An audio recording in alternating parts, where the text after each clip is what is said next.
Hello and welcome. Moss Adams is pleased that you've joined us for today's session, Protect Your Higher Education Institution from Fraud Schemes. Before we begin, I'm going to play a brief video. Welcome and thanks for joining. We're pleased to present our continuing professional education webcast series. Before we begin, please keep the following in mind. You can customize how you view our presentation and interact with the presenter. For better viewing, close all other applications and turn up your speaker volume. You can adjust window size and placement or enter full screen mode using the controls at the top right of the window or dragging the bottom right-hand corner to resize.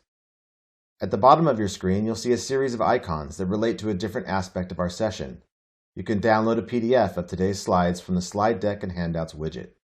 You can ask questions by typing in the Q&A window and clicking Submit. We'll do our best to answer all questions or follow up via email. If you experience technical difficulty, refresh your browser by hitting the F5 key. Today's session offers 1 CPE credit. To receive credit, you must meet the National Association of State Boards of Accountancy requirements. You must attend at least 50 minutes of the session and respond to at least 75% of polling questions. To participate in the polls, please check the button next to your answer within the slide window and click Submit. We'll track your progress and alert you when you've earned CPE credit. You can then click the certificate icon in the CPE Progress widget and download your CPE certificate. Don't worry if you can't download your CPE certificate today. We'll email you a copy in 2 weeks. If attending this webcast in a group, you must complete our group CPE attendance sheet, available in our Slide Deck and Handouts widget to receive credit. Please have all group members sign it and send only 1 sheet per group. CPE credit can only be awarded to participants registered as themselves and isn't available for participants who view the on-demand version. This presentation is not legal, investment, or accounting advice. We encourage you to seek the counsel of a professional service provider to apply this content to your specific circumstances. All right, and now I would like to introduce today's presenters from Moss Adams, Tammy Lohr, Senior Manager, and Kinman Tong, Partner. Their bios and contact information are located in your webcast console if you would like more information. And now I would like to turn the floor over to Tammy to get the presentation started. Thank you so much, Amy, and thank you all for joining us today. We're looking forward to sharing some updates on fraud trends in higher education, as well as strategies to help protect your institution from potential fraudulent activity. Just before we get started, we'll do some quick introductions so you know who you'll be hearing from today. As Amy mentioned, my name is Tammy Lohr, and I'm a Senior Manager in our Business Consulting Services group. I'm a certified fraud examiner, and I help a lot of our clients set up their fraud programs and whistleblower hotlines to encourage employees to report suspicious activity. One of the things that's a little bit unique about me is that in addition to being a certified fraud examiner, I'm also an organizational development certified professional. And people often see the combination of these 2 certifications and say, okay, you must be pretty confused about your career path. But actually, this has been a great pairing since so much of fraud prevention really does tie back to leadership, culture, and tone at the top. And with that, I'll pass it to Kinman to introduce himself. Thank you, Tammy. This is Kinman Tong. I'm a partner with Moss Adams. I'm a partner in our education and not-for-profit practice with a big focus on performing audit and consulting services. I have a privilege of working with Tammy on a lot of different projects, but I do focus on the accounting and auditing of various institutions, both private and public, as well as for-profit as well. And we're glad to be here to kind of share about our insights about how to protect your institutions from fraud schemes. On the next slide, we'll just kind of quickly cover the agenda for this session, which will cover essentially the fraud concepts on a high level, and then from that, looking into example of frauds that trends and information that we see as it relates to institution of higher education. And we also look at both internal and external fraud schemes that is observed in this industries. And finally, we'll talk about, how to prevent and detect fraud and how each of your institutions can perform some best practices and apply them based on the experiences that both Tammy and I have with various institutions that we have worked with. So we'll jump right into essentially, I'll turn this on to Amy to kind of help us with the first polling question. All right, thank you. So the first of 4 polling questions is, which of the following best describes your institution's fraud program? And your options are A, we don't have a fraud program, B, we have an anti-fraud policy, C, we have an anti-fraud policy and a hotline, D, we have an anti-fraud policy, a hotline, and employee training, or E, we have ongoing fraud risk assessments and management. And we will give you a few moments to respond. To respond, please click the button next to the answer you choose and hit the submit button. And if you can't see the submit button, you will just need to enlarge your slide area. And Kinman and I are very curious about the results here, just to sort of see who's on the line and sort of where you sit with thinking about fraud within your institution. That way we can try to tailor our materials to best suit the folks that are on the line today. All right, here are the results. Really across the board here. 14% don't have a fraud program. That should be interesting. This material will hopefully help you understand the importance of it. And then we've got about half of you that have some pretty good controls in place down at that D and E level. So thank you all for joining us today. So without further ado, we're going to get started with an introduction to some very basic fraud concepts. So let's start out by just talking about what fraud is. Fraud is essentially intentional deception that results in financial or personal gain. One of the key things that differentiates fraud from error is that fraud must be proven as intentional, which is essentially what separates a missing zero in a financial statement from fraud versus human error, which is prone to happen from anyone.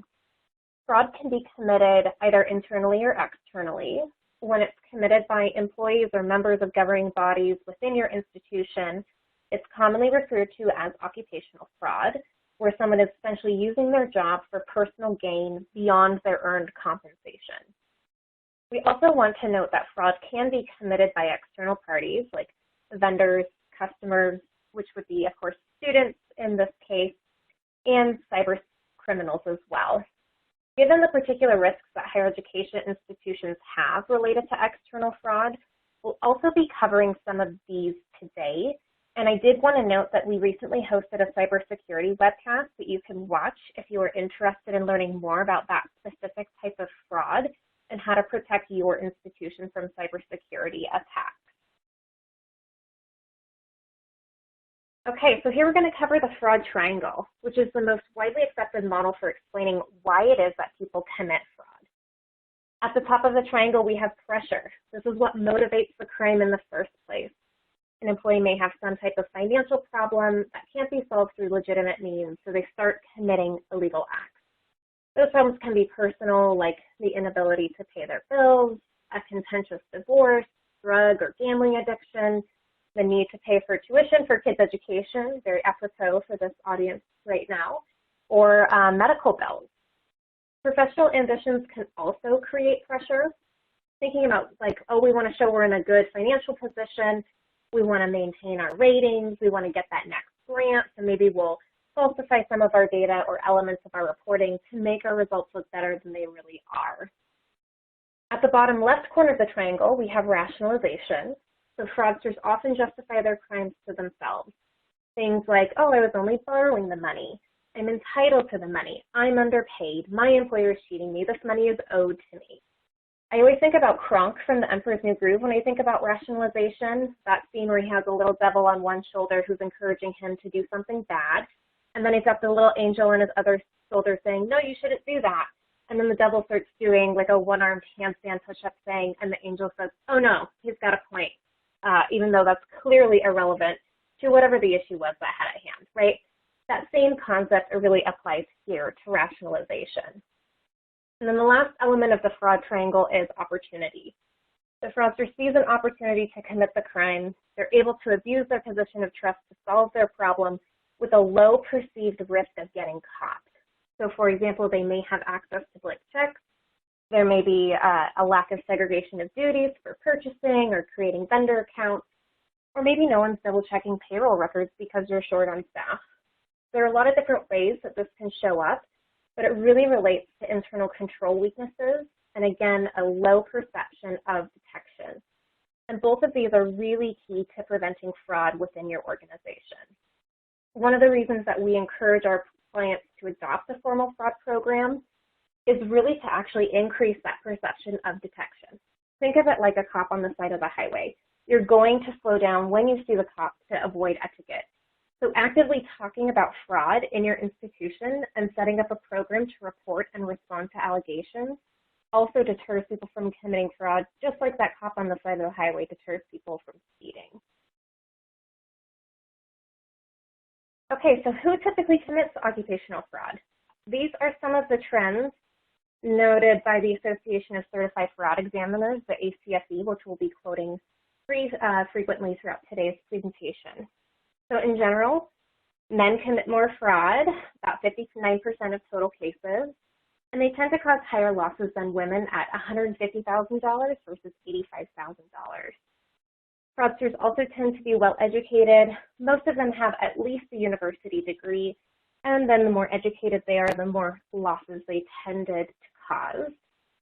A little over half of fraudsters are middle-aged, between 31 and 45 years old, and about the same amount don't have any other workplace misconduct issues.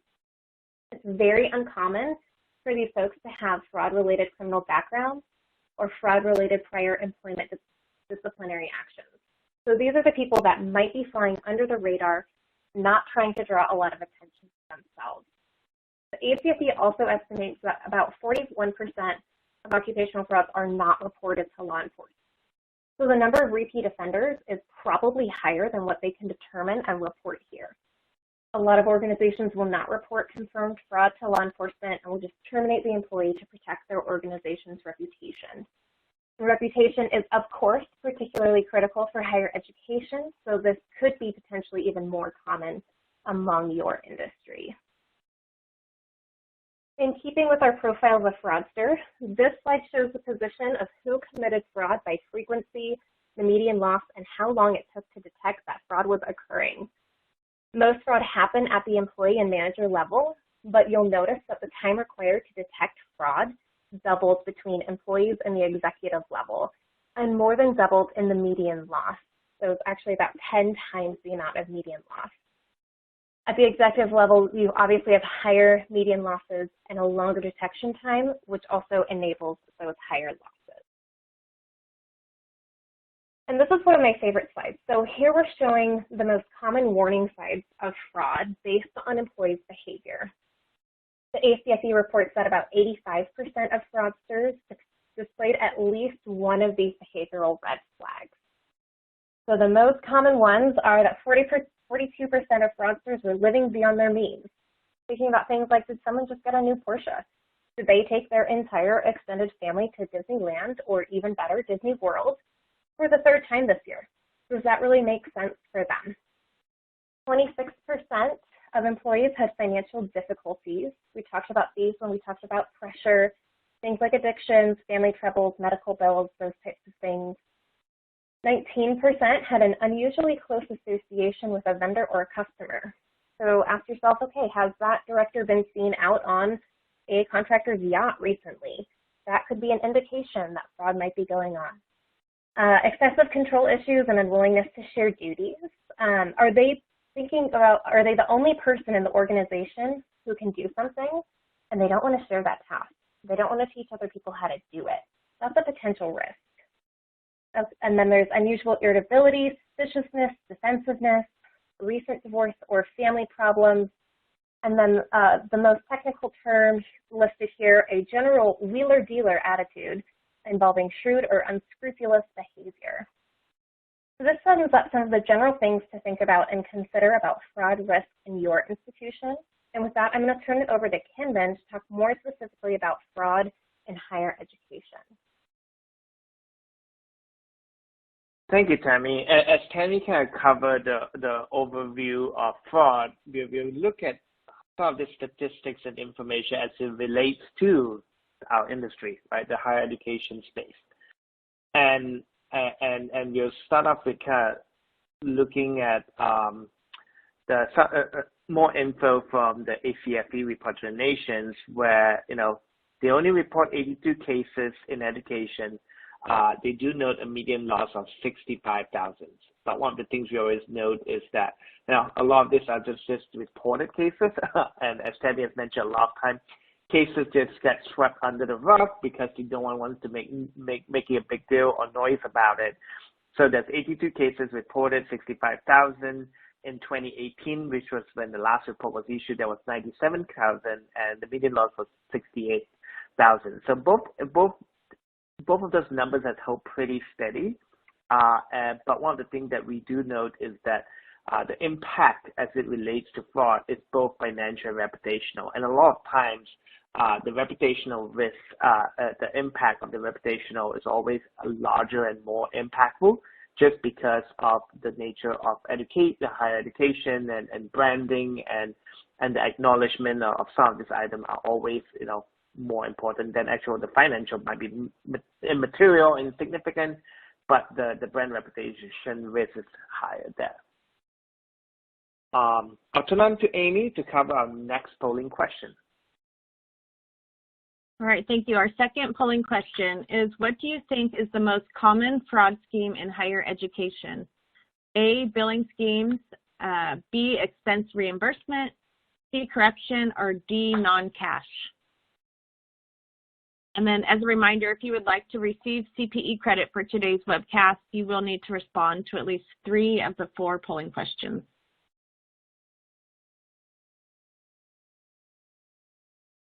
And some of you might not know the detail of each of the name of this fraud scheme, which we'll cover in the next sections, what each of these means and what some of the example. But I think that there is some like expense reimbursement. I think we all understand what that means. And I think corruption is pretty clear what that means as well. So. All right, here are the results. Yeah, this is, so in the report itself and also in the industry, we do note that expense reimbursement and corruption do tie to be the most common fraud scheme. But part of this is also the evolution of this as well on what's going on with the marketplace, what's going on with even in our world right now with the extended pandemic and coming back and working remote and whatnot. Some of this does impact how the fraud schemes are being more frequent versus not. So on the next sections, I will cover each of these fraud schemes in further detail, and part of it will be on the next slide, where we are looking at the trends, as I mentioned, that there is a change in the frequency or magnitude of each of these schemes that we do see.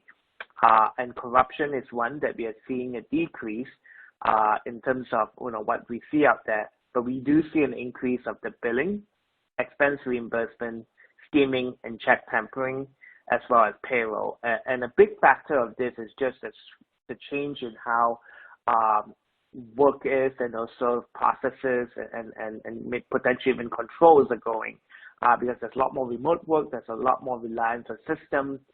So we tend to expect to see some of those smaller fraud activities to occur, but they happen more frequently as well.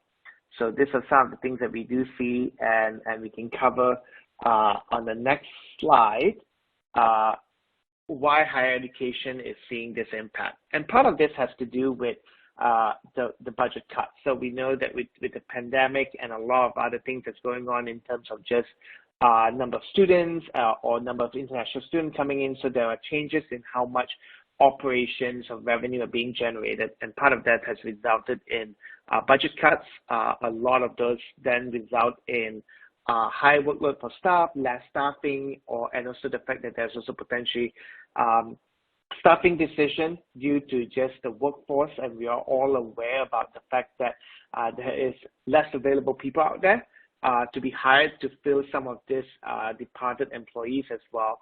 Each of this does impact why fraud is happening, and also as Tammy has mentioned, a lot of the rationalization of, well, my salaries is cut, or I'm not getting a pay bump as much as I would expect in comparison to inflation. So a lot of this rationalization and also opportunity because there's less staffing due to budget cut or available staff availability. There's also the opportunity for those individuals to also potentially perform fraud.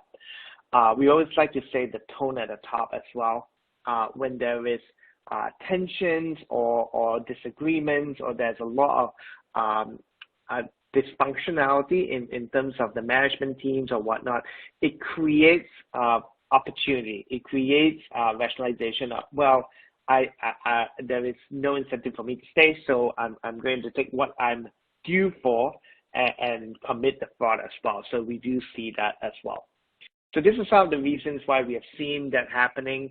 And then I'd say that finally one of the key item is the high number of potential targets.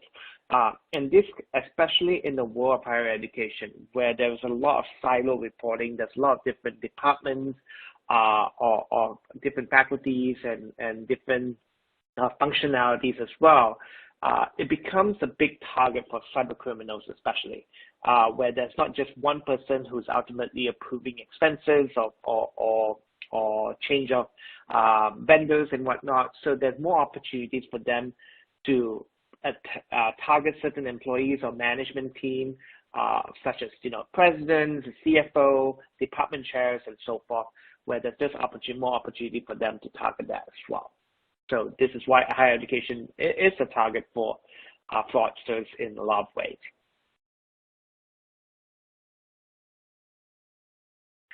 So on the next couple of slides, we'll cover some of the most common higher education fraud schemes that we do see on the internal side. And what we'll do here is I'll cover them on what each of these fraud schemes are, and then we'll go over some of the scenarios that we have seen, real life example of institution of higher education that has fallen to some of the fraud schemes, and there's been a lot of news and updates around the last few years. So we'll kind of talk through a lot of these examples as well, so that you can see what's the impact, how did it happen, and whatnot. So the first one, as I mentioned earlier, that corruption is definitely one of the more common fraud schemes that we do see. And corruption essentially is the wrongful use of influence for personal gains. And a lot of times, how we see this is around bribery, kickbacks, illegal extortions, collusion, conflict of interest, admission scheme, which all of us are well aware about, and we'll talk about that shortly later. Cheating, plagiarism, which is a big issue in the world of higher education. So what happens here then is how do you avoid them? How do you avoid corruption happening? A lot of this will be good tone at the top, strong tone at the top that promotes what's the importance of ethical practices. As Tammy mentioned, a lot of this is walking the talk and making sure that the top always stress the importance of being ethical, having ethical training, having those as a requirement as part of the requirement of being employees and whatnot. Strong segregation of duties with check and balances also avoid corruption from happening, because the power isn't resting on one person only. And then, of course, increasing the perception of detection. When there's an increased perception of, hey, this could be detected, there is less incentive and rationalization for an individual to want to perpetrate the fraud. And some of the techniques that we have seen is definitely on whistleblowing and auditing.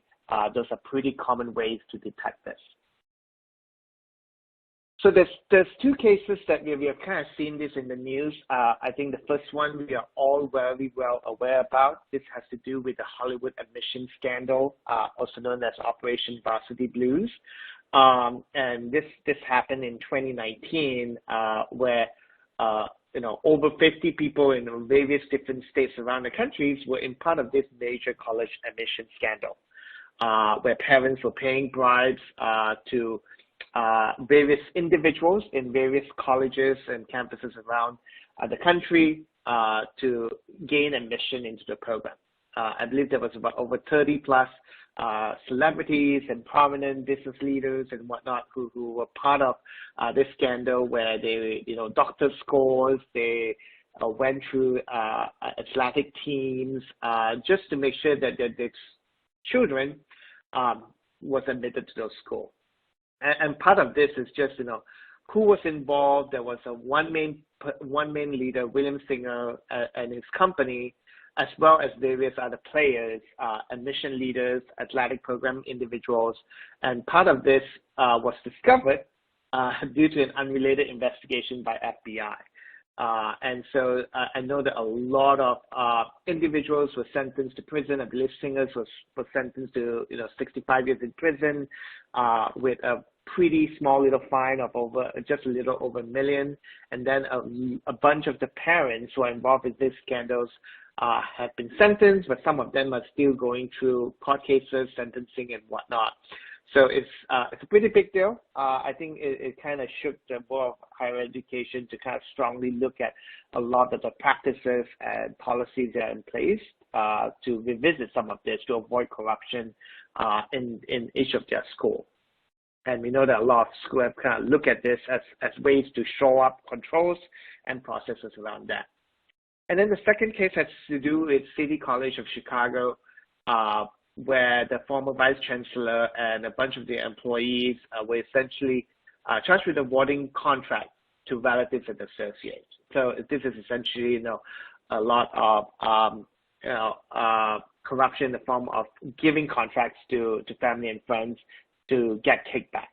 So it's something that does happen, and this, unfortunately, was a much higher level. Usually we see them in the procurement individual level or whatnot, but this rises all the way to the vice chancellor level, including other employees as well. So these are two cases that has been in the news that are around corruption that we just want to share. On the next, on this slide, we essentially uncover the second most, essentially another common scheme that we do see. And this billing schemes actually is happening more and more frequent given the remote work environment that higher education have pivoted more to. That's essentially a fraud where fraudulent disbursements either by using falsified vendors, falsified invoices, inflated invoice, or even redirecting some of those billings or setup to be personal purchases as well.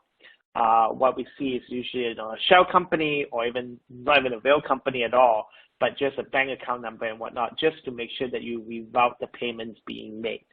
And a lot of this has to do with controls on the procurement side in terms of avoiding this will be, setting up the vendors, who can set up the vendor, who can change them, especially around the bank account information.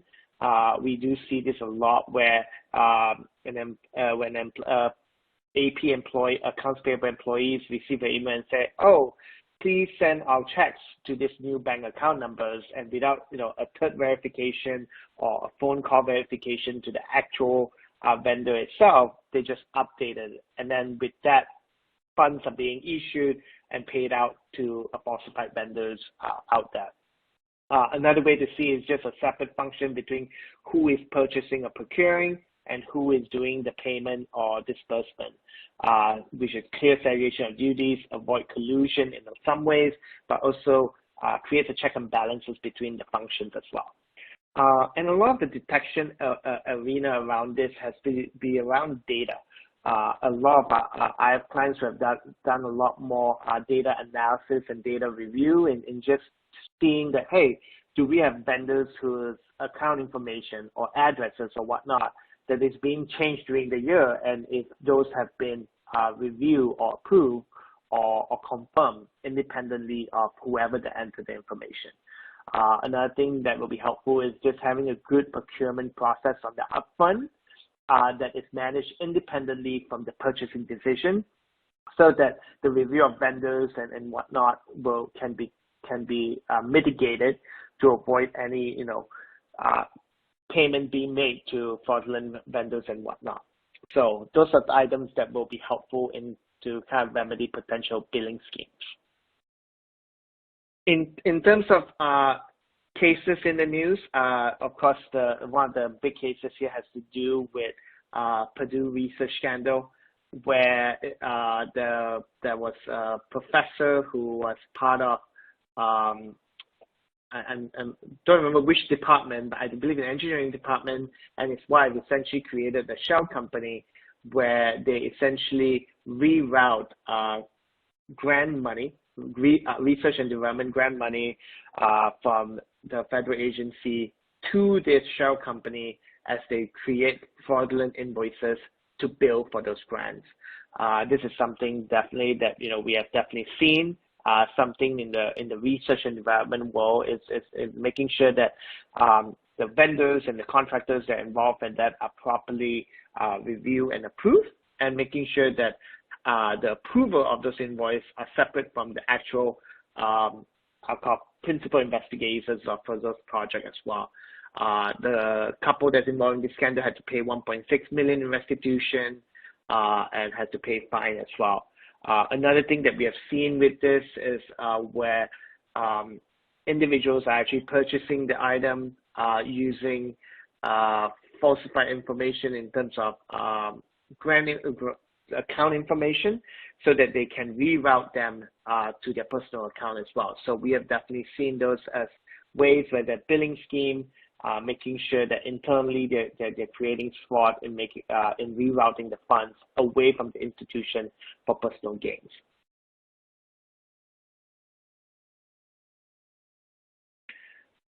On the next scheme is the expense scheme. I think this is the most frequent scheme that I believe everyone noted. They believe it's happening frequently.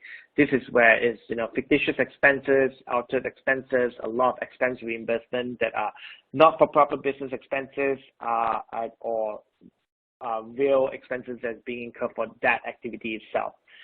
There's a lot of different ways to monitor this in terms of review processes, a lot of data analysis as well, that you could compare budget to actual, requiring receipts and certificates and whatnot are usually great ways to mitigate this as well.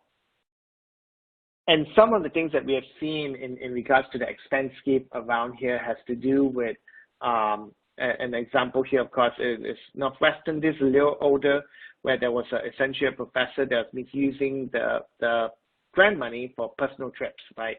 And a lot of this we have also seen where they have misused grant money to purchase equipment that then rerouted to homes to be resold and stuff like that. Those are things that we have definitely seen pretty frequently, especially in the COVID pandemic time, because a lot of the controls have kind of gone wayside just because of wanting to addressing a lot of the employee needs quickly. So part of that is shoring up those controls as you pivot your processes and whatnot, especially as you continue to work remotely and whatnot. I'll turn it on to Amy for the next polling question. All right, thank you. The third polling question is, which internal fraud scheme do you think is the highest risk for your institution? A, corruption, B, billing, C, expense reimbursement, or D, fraud can never happen at my institution.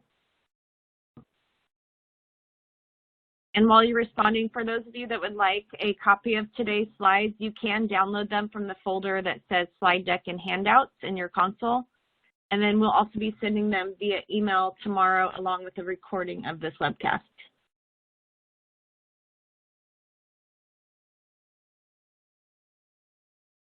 And then if you select D, we'll be following up with you individually. I'm just kidding, but hopefully Kinman's presentation right there has demonstrated that fraud risk does happen at every institution.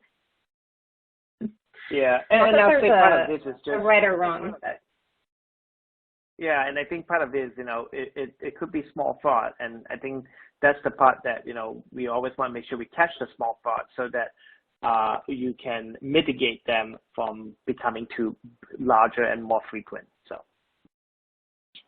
Right. The longer that it goes on, the higher the loss will be. All right, here are the results. Okay. 4.7% of you will look forward to hearing from Kinman or myself. Kidding. Expense reimbursement. I think that is a pretty common one, as Kinman mentioned, and that we've talked about. And there's certainly internal controls and ways to try to avoid that, and making sure that you've got really good policies and procedures there is also a critical component. All right. So now I am going to talk a little bit about frauds that are committed by people outside of your organization. Kinman has touched on some of these and sort of what the process and the internal control failures are to allow some of these schemes to happen. And again, we just want to note that these have been increasing, especially over the last 2 years. And higher education is at elevated risk for some of these schemes because you have so many external users to your system via your students.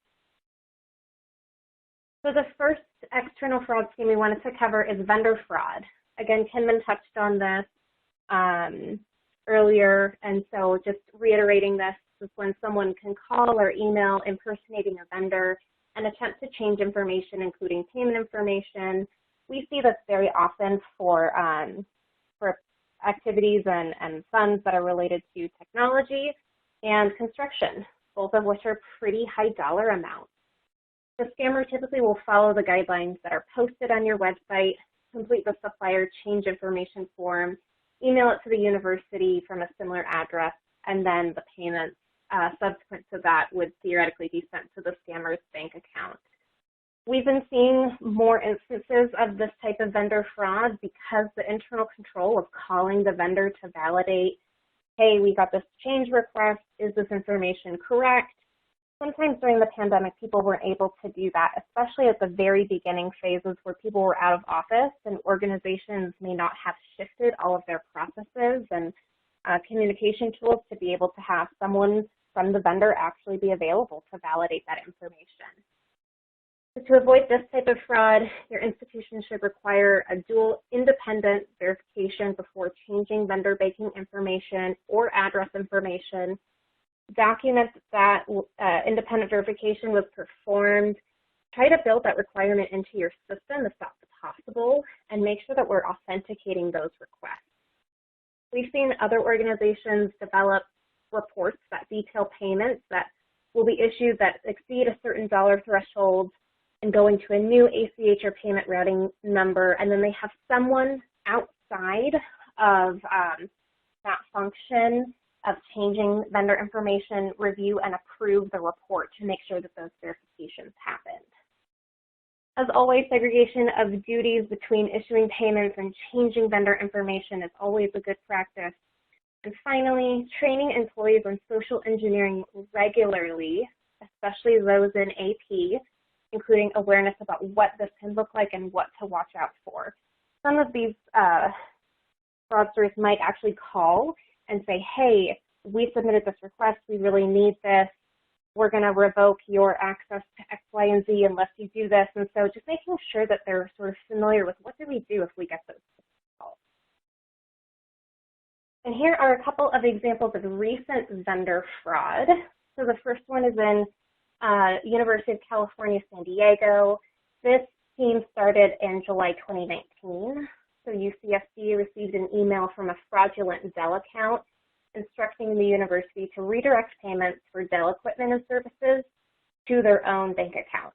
UCSD followed their instructions, and the perpetrator got 28 payments totaling $750,000 that was immediately transferred to another account, and all of that happened within 5 weeks. It turns out that this fraudster did the same exact thing to the University of Philadelphia, but for $124,000. After that, he fled to Kenya and then was extradited in 2019 to face trial. The other example we have here is from the University of Wisconsin-Parkside.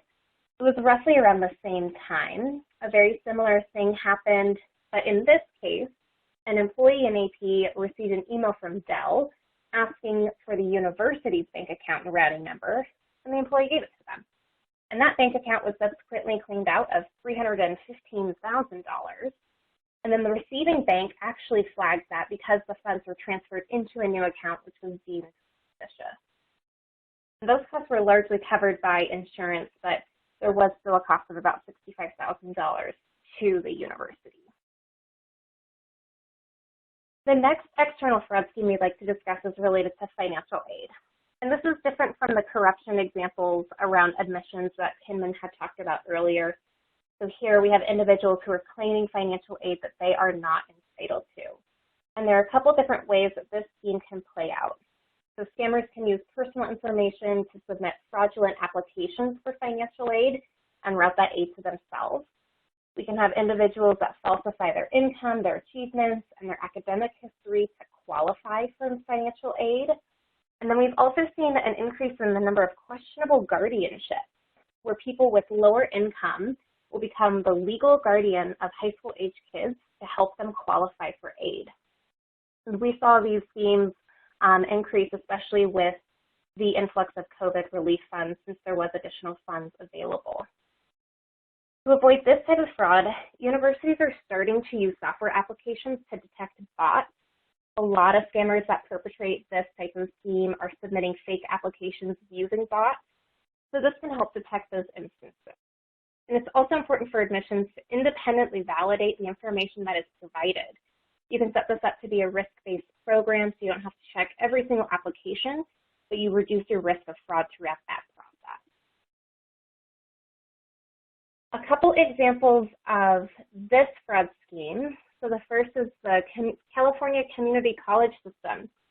In August of last year, it came out that they were investigating widespread fraud involving fake students enrolled in courses to get financial aid and COVID-19 relief funds. So there was a person or a group that was using personal information to create fake students and enroll them in classes to secure financial aid. The community college system received more than $1.6 billion in emergency COVID-19 relief for low-income students, which was distributed for help with food, housing, course materials, technology, those types of things. And ultimately, the system implemented a software to detect bots and found that about 20% of all their traffic online was bot-related. This is still under investigation. Right now, the estimates are that there were 180,000 fake junior college students receiving about $325 million in stolen financial aid. The next example here is a little bit dark. So this made news in May 2020. This happened in North Carolina, where there was a compound referred to as the Ranch, which was owned and operated by a tent revival preacher who had passed away in 2018. And then the compound was taken over by a woman named Brenda Joyce Hall. At the compound, kids were forced to work full-time in the fish markets without pay. That's the child slavery piece that you see noted there. And then Brenda also operated a homeschool where she would forge transcripts that were notarized by someone else at the compound. She would then approach students living on the compound and convince them to enroll in online classes at Wake Technical Community College, even though most had not even graduated from high school and were not eligible to take classes. So students enrolled with the forged transcripts and then handed over their financial aid money to Brenda. And we found about $700,000 in fraudulent student loans in this case, and it is still being prosecuted. And the last external fraud scheme we'll cover today is ransomware. You've probably heard about this. This is certainly becoming increasingly more common. And again, higher ed is particularly susceptible because of your high number of users between students, faculty, administrators, employees that all have access to email and learning platforms. Hackers can easily get access when just one person clicks that phishing link, invade your network, and search for valuable data. And we've seen an increase of about 400% in these cases in recent years. So in this scheme, hackers use ransomware or malicious software to prevent owners of information from accessing data on their computer network. Then they ask for a ransom to be paid. They can also steal personal information and then threaten to sell it online if that ransom is not paid. To prevent this from happening, We need to have awareness and training for everyone, including students. If we have backups in place, that would certainly help. You could at least access your data so you don't have to stall access to your learning management system for several days in the event that this type of attack does happen at your organization. And one of the other ways that you can throw these types of fraudsters off is by encrypting your sensitive data. Most hackers don't want your encrypted data because it just takes too long for them to decipher. And here are some, but certainly not all, recent examples of ransomware on campus. So last year, Howard University was attacked at the very beginning of the school year. The university had to disconnect its networks and cancel classes for 2 days because no one was able to access the learning management platform. The University of Utah was hacked last summer, and the School of Social and Behavioral Science, which left them temporarily useless. They did actually, they were able to isolate that system from other university systems, and even though they were able to do that, that system did contain student and employee personal information. And so the university paid about $450,000 to get their information back. And then in June of 2020, a ransomware gang called NetWalker attacked 3 different universities within a week. That was Michigan State University, University of California, San Francisco, and Columbia College, Chicago. So they stole personal information and gave them 6 days to pay, or they would sell their personal information. Michigan was the only college not to pay. The breach was limited to the Department of Physics and Astronomy. And 2 weeks after the attack, that information was available for sale on the dark web. At UCSF, the School of Medicine was hacked, and so they ended up paying over $1.1 million because they didn't know if that attack had impacted patient records. So wanted to be safe rather than sorry. And Columbia College Chicago was, has actually remained mute on what its response was, so we don't know what happened there. But these are all examples of how ransomware can really be detrimental and are, again, posing higher risk for higher education institutions. So now that we have completely obliterated your faith in humanity, let's try to build it back up by talking about fraud prevention and detection strategies. And Kinman will get us started here.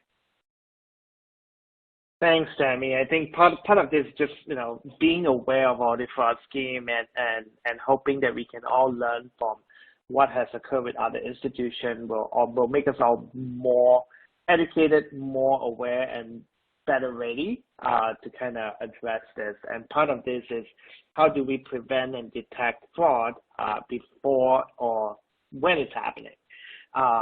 So on the next slide, we'll kind of cover that the most important thing is making sure you have a fraud risk management program.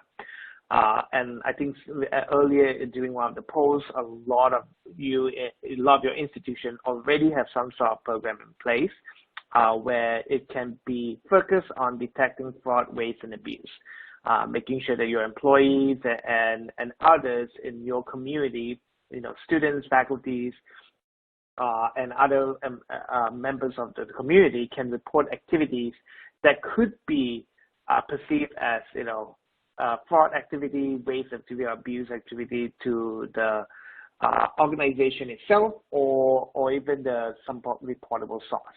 So part of this is to prevent fraud, to detect fraud, and more importantly, to respond to fraud, because you need to be able to do that. Amy will kind of go through our next polling question, which will help us cover one of the ways that can be part of the fraud risk management program. All right, thank you. So our last polling question is, my institution has a hotline where suspected fraud can be reported. A, true, B, false, or C, I don't know. And then also, once you've completed all of your CPE requirements, you can download a PDF of your certificate from the CPE progress window.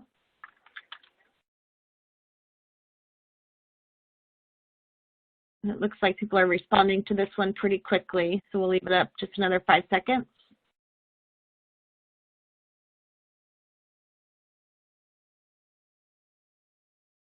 All right, here are the results. And it is, a hotline is always one of the ways that a lot of organizations and institutions have to be able to track fraud or report fraud, because the more eyes that you have, the more ears that you have that's helping you to monitor is always helpful. And for those 17% of you who don't know, it might be good to ask. Ask your department leaders or CFOs or even your compliance officer. They should have information if you have a hotline that you can call to report fraud. So in terms of, fraud controls and processes, here is a pretty good list of anti-fraud controls that are prevalent in a lot of cases and a lot of organizations and a lot of institutions. Code of conduct, I think a lot of companies should have that and should monitor that, and something to be updated on a frequent basis. And then, of course, there's the internal audit department, management certification of financial statements, external audit review of controls, management review, hotline as mentioned, and then, of course, a lot of the training and policies and procedures. So these are all good anti-fraud controls that should be looked at and considered as part of your anti-fraud processes and control processes that you should consider having in place. Definitely best practices to evaluate and put in place if you do not have one already. And part of the hotline approach, as we have kind of mentioned, is that when the organization has implemented 17 of the 18 anti-fraud controls, they do have increased frequency in having the hotline in place, because it's one of the most easiest things to put in place. Secondly, the fraud training, also pretty easy to put in place in educating your employee of what is the right thing to do, how to report it, how to detect it, and learn all these processes. Having anti-fraud policy, if you don't have one, helps your employee to know what needs to be done in certain situations. And then, formal fraud risk assessment. The formal fraud risk assessment is critical, because in order to understand what risk factors you have in the institution, you need to be able to assess it to determine if you have something that you need to prevent, something that you need to detect, or something that you just need to manage, because the risk is there, but it's insignificant, but something that you want to be aware of and manage through the process. So these are some of the anti-fraud control that has increased over the last decade that we definitely recommend all of you to look at as part of your best practices consideration if you do not have them yet. I'll turn on next to Tammy to cover our last few handful of other controls. All right, thanks. And then, so here we're showing you the top 4 concealment methods used by fraudsters. So these are just things to look out for as common ways that fraud is committed. People are often creating or altering documents, whether they are physical or electronic. They can also destroy or withhold those documents. And interestingly enough, 12% of fraudsters didn't even try to conceal the fraud that they were committing. I think it's a fascinating statistic. So these are some of the ways that fraud has been detected in organizations. And the reason that we have been talking about hotlines so much in these last few minutes is because it really is the #1 way that frauds are detected by a pretty significant amount. The next highest category that you see here is internal audit at 16%. So according to the most recent ACFE report to the nations, 42% of frauds were detected thanks to a tip. And most of those tips, over half of them, were provided by employees. So having a hotline has been shown to decrease the duration of frauds by about 6 months. It can certainly increase that perception of detection and actually help you detect that fraud earlier. So moral of the story is that hotlines are a great low-cost way to detect and quickly respond to potential fraud within your organization. And then the last control that we wanted to cover is providing annual fraud awareness training to your employees and managers to help, again, increase the detection of potential fraud in your institution. So what this slide is showing is that there's a higher likelihood that employees will actually report suspected fraud if they are trained on what to look out for and how to actually use the mechanisms that are in place to report suspicious activity. So we want to make sure that people are aware of what constitutes fraud, what they should be looking for, and the appropriate ways in your organization to respond to suspicious activity. So congratulations to each and every one of you for taking the time today to actually do some of this training. And with that, we can take some questions. All right. Yeah, we do have a few minutes left for questions, so I'll just pull some out of the Q&A box here. One is, who in the organization should receive hotline reports?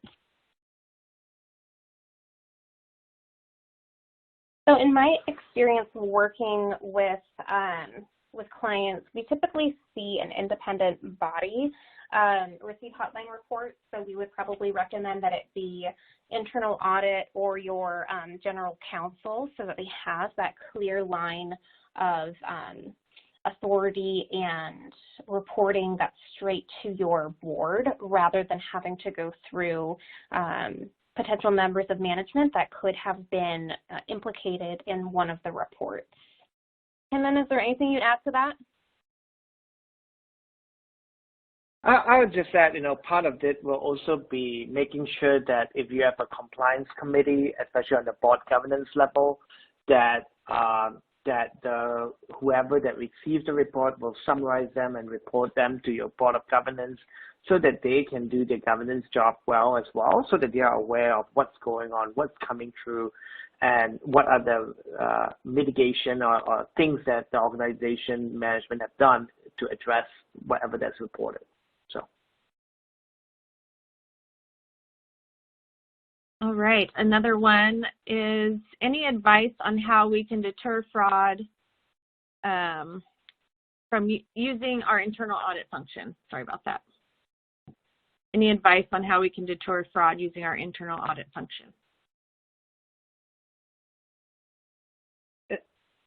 Well, maybe I can start and then Tammy, you can chime in, but there's a lot of things that your internal audit function can do to help deter fraud, right? Part of it, the fact that you have an internal audit function that is potentially performing some of the review or even audits of some of these areas, such as, expense reimbursement or billing scheme, billing invoice checks and whatnot, or vendor banking information. Those are great ways to use your internal audit to verify and check those on a frequent basis, so that there is a tone that's being set for employees to be like, well, internal audit is looking at this, so I should be careful to not do this, because they're going to catch it a lot faster than if there was no audit or internal audit that's looking at this. So those are some of the ways that internal audit can come in to help deter fraud or catch fraud when they're doing the audits. Tammy, any thoughts? Yeah, you're certainly going to increase that perception of detection by having your internal audit department in there and looking at things. The other thing that I think about with internal audit is by just having them really create a risk-based plan. So understanding what are the risks within your specific organization, how have they evolved? A lot of organizations' risks have evolved and arguably become higher over the last 2 years. And so it's a really good time to reassess what are those risks and where do they need to be focusing their time and energy.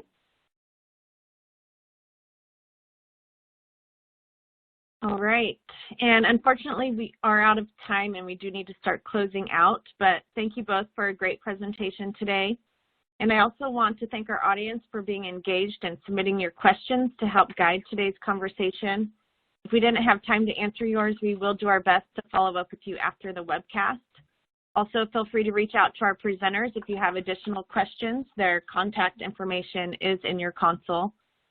And if you met all CPE requirements, your certificate is available to download now in the CPE progress window. A copy will be emailed within 2 weeks should you have difficulty downloading it now.